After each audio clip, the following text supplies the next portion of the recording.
Well, I, for one, am grateful, Mrs. Bush, that they are finally bringing civilization to this savage land. I could not agree with you more, my dear. My daddy settled this land, and I know he'll be looking down on us, pleased at how we help the natives. Yes, they've lost their land, but they've gained access to heaven.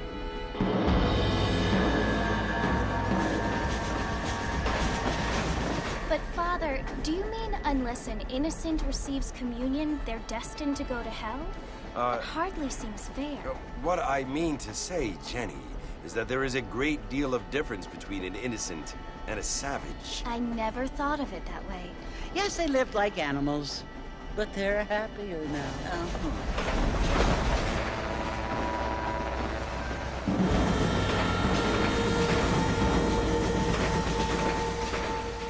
Not only do people now have motor cars, Father, but I heard that pretty soon we will be able to fly. No, only angels can fly, Jenny. No, apparently people can fly. Didn't you hear? Out in Kansas, a man even got a car to fly. I hardly think so, Jenny.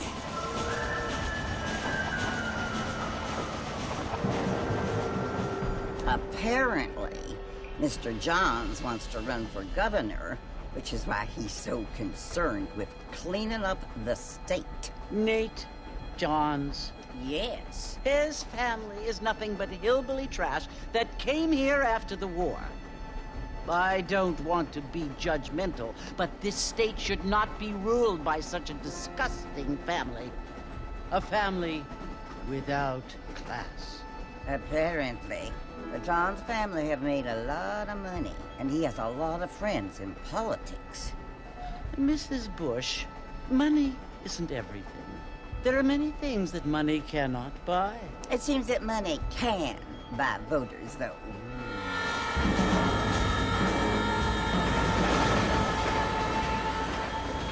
What you must remember, my dear, is that we have been brought here to spread the word. And the word and civilization, they are the same thing. They are the gifts. It is the opportunity we have, the chance to live among people who are decent and who do not kill each other, and who let you worship in peace. It's so confusing, Father.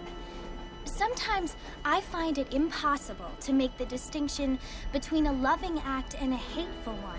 I mean, they often seem to be the same thing. Yes, Jenny, it is confusing. But you only have to ask me if you need help. Indeed. Well, here we are, Mrs. Bush. Armadillo.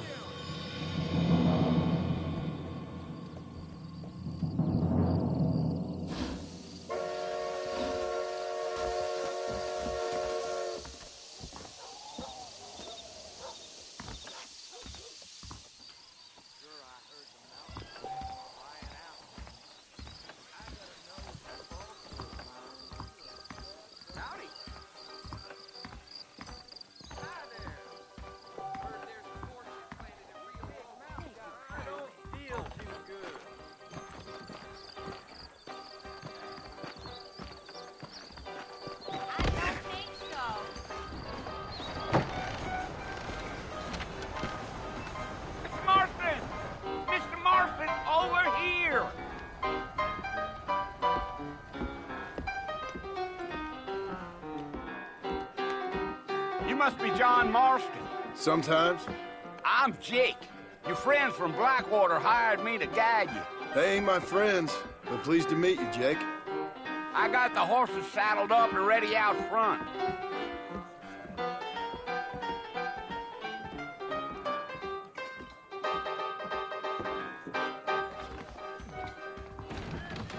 That is correct.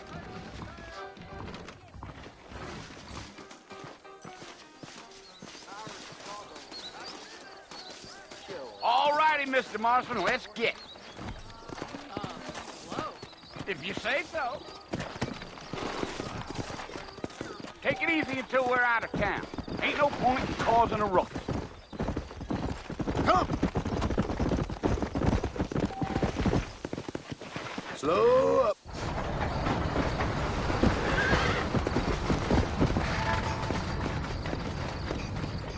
Slow it up now. So it's Fort Mercy you want to visit?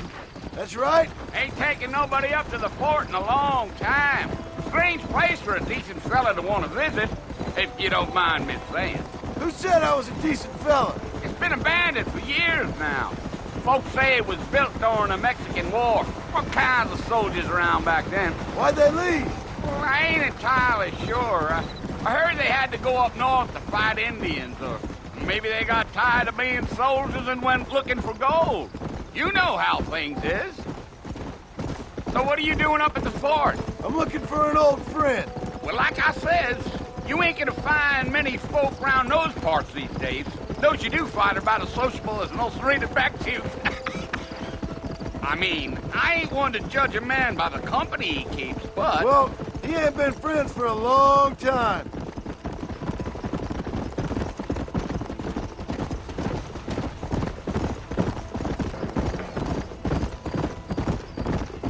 Are you planning on spending any time in Armadillo, Mr. Marston? I doubt it. I ain't planning on staying very long. Well, if you're fixing for some female company, you can do a lot worse than Armadillo.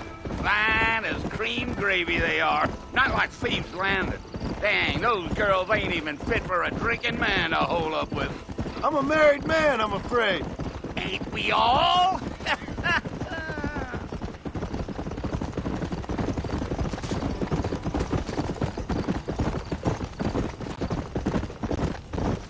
Deal. Yeah, so it was the marshal who hired me. Lee Johnson, do you know him? I think I heard his name. Says he got a telegram from some Blackwater big bugs asking for a guide. I guess it's none of my business. That's right. Yeah.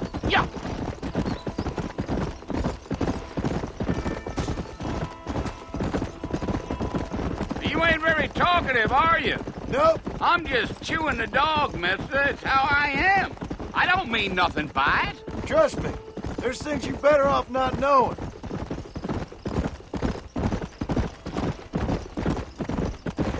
I'll tell you, Mr. Marston, those coyotes eat better than I do. Almost there, Mr. Marston. Just over this hill.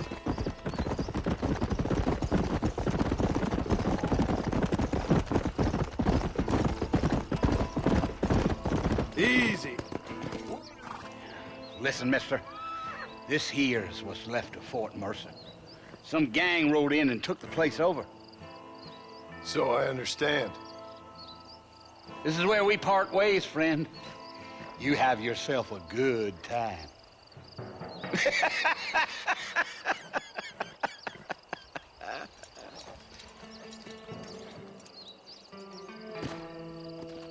Come on.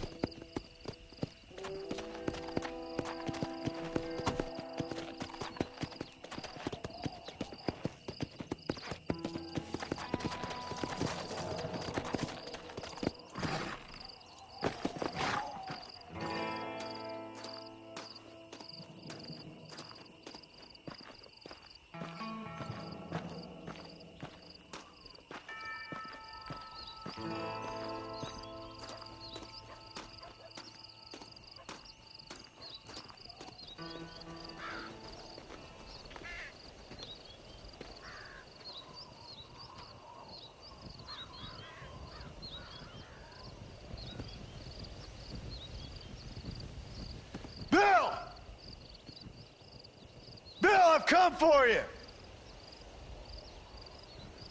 Bill Williamson!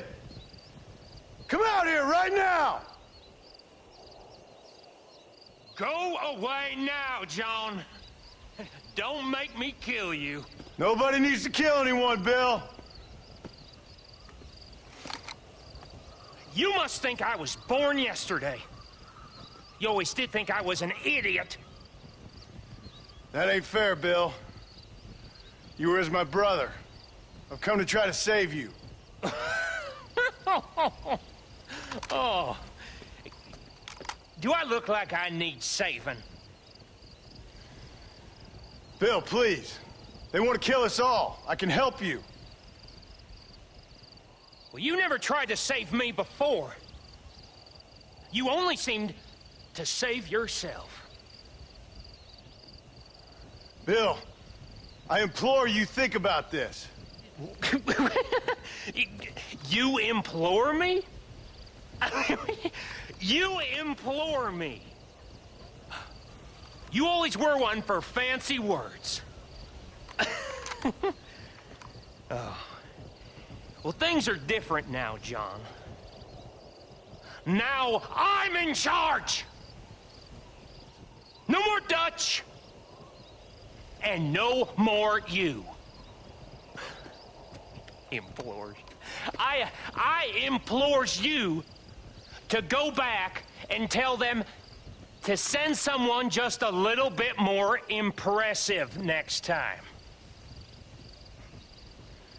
Well? Oh. Poor John.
Well, you're alive.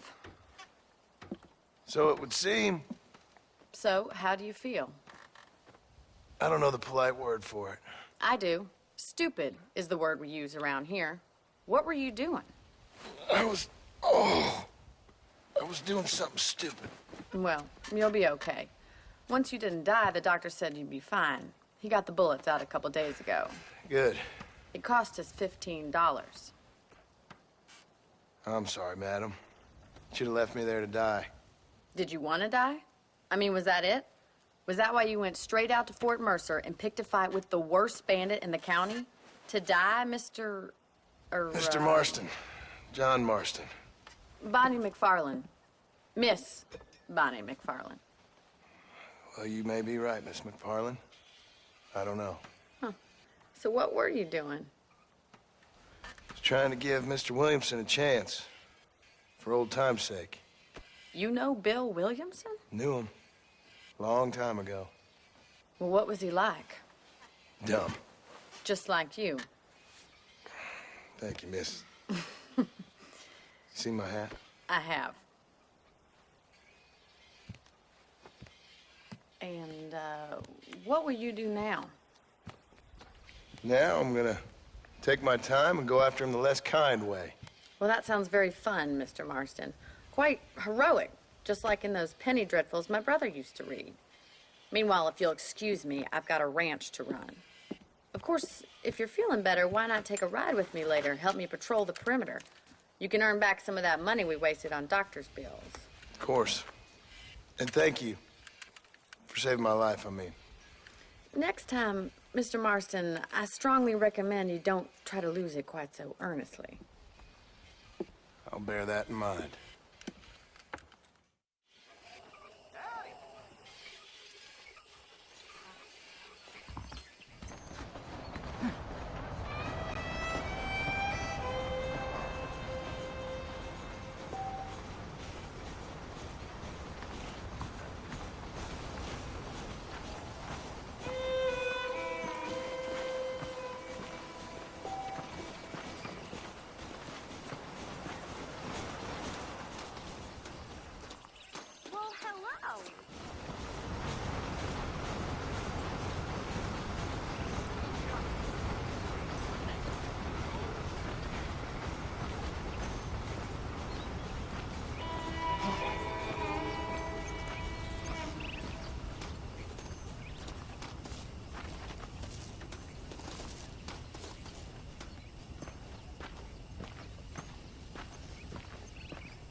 Mr. Marston, back in the land of the living, I see.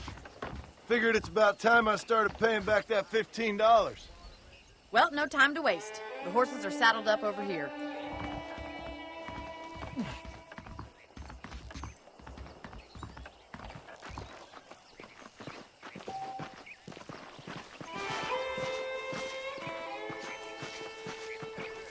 There's the foreman's office. It's also where we lock up good-for-nothing outlaws, such as yourself. I'm happy enough with my current quarters right now, Miss McFarland. Okay, let's see if you can still ride a horse.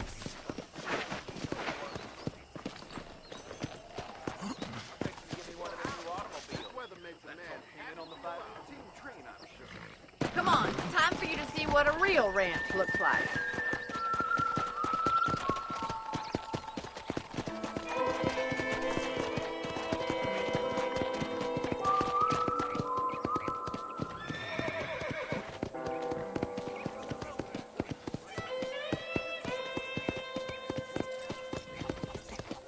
To your right is the general store. You won't find Parisian high fashion, but it's good for the essentials.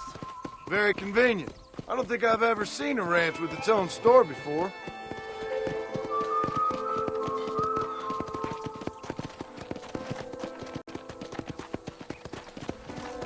And here's the corral. This one's for the horses. What do you think? I'm no expert, but it certainly looks like a fine corral. I suspect you've stolen more horses than you've broken. Now, where'd you get such an idea? First impressions are hard to erase.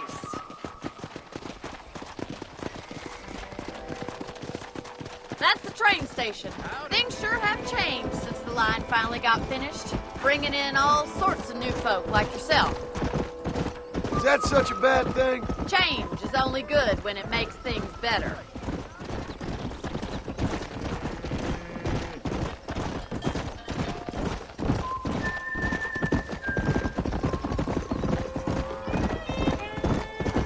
That's the barn over there. Paul built it himself when I was just a little girl.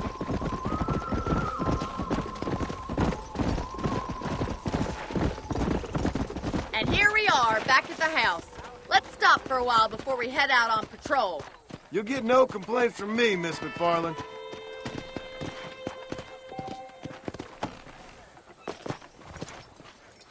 Come on, this is the only chance you're gonna get to rest.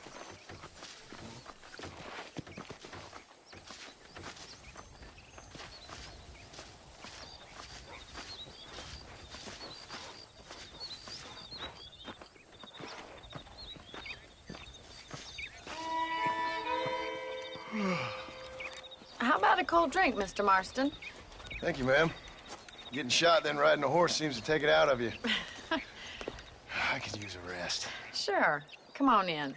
I'll show you the house, and then you can sit for a while. Thank you.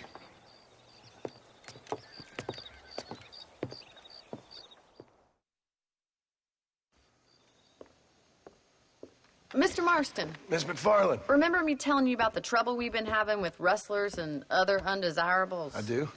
Will you help me keep watch on the property line this evening? Sure. I want to see just who is trespassing on our land. This is a fine weapon. Come, let's head out.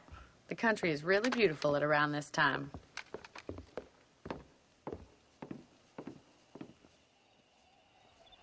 Ready, Mr. Marston? Let's mount up and patrol the ranch.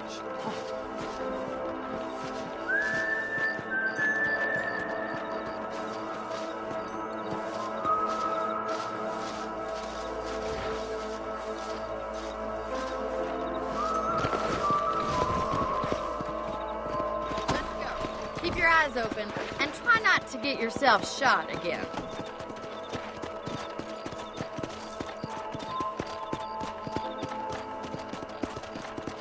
Thank you, Mr. Marston. I feel a lot happier someone's along with me. I feel a lot happier now I got a rifle. Well, with your trigger itch and my feminine intuition, we should make quite a team.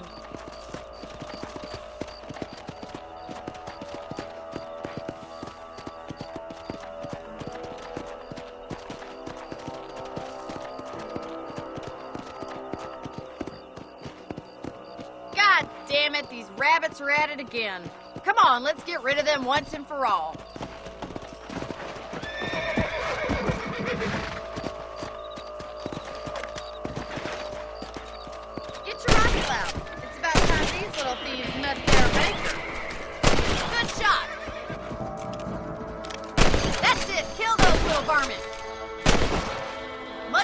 obliged for the help. Them rabbits can be wily little critters. Whoa!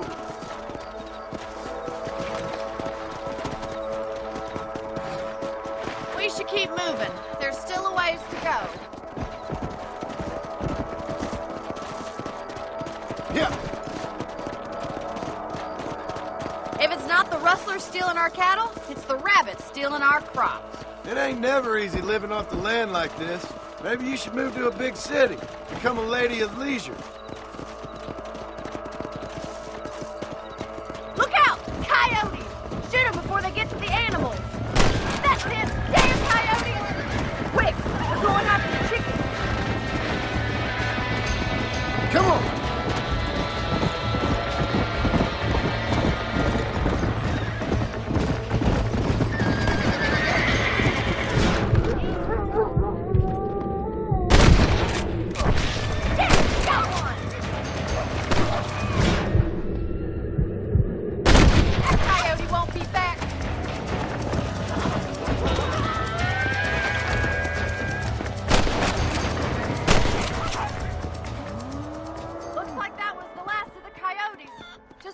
We had to lose any of the chickens.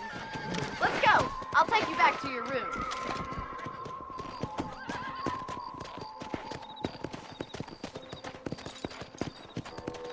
You know, you can actually handle a rifle.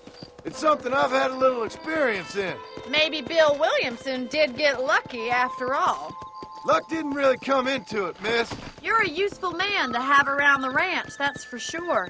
But don't think I've forgotten what brought you here. We'll do whatever we can to help you. I sure appreciate that, Miss McFarland. This is you, Mr. Marston.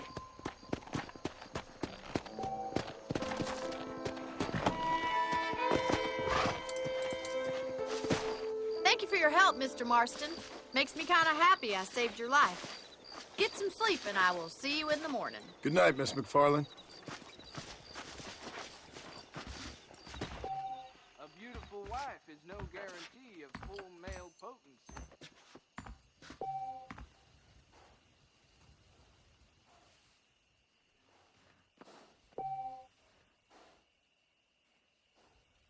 Please be aware of a social disease carried by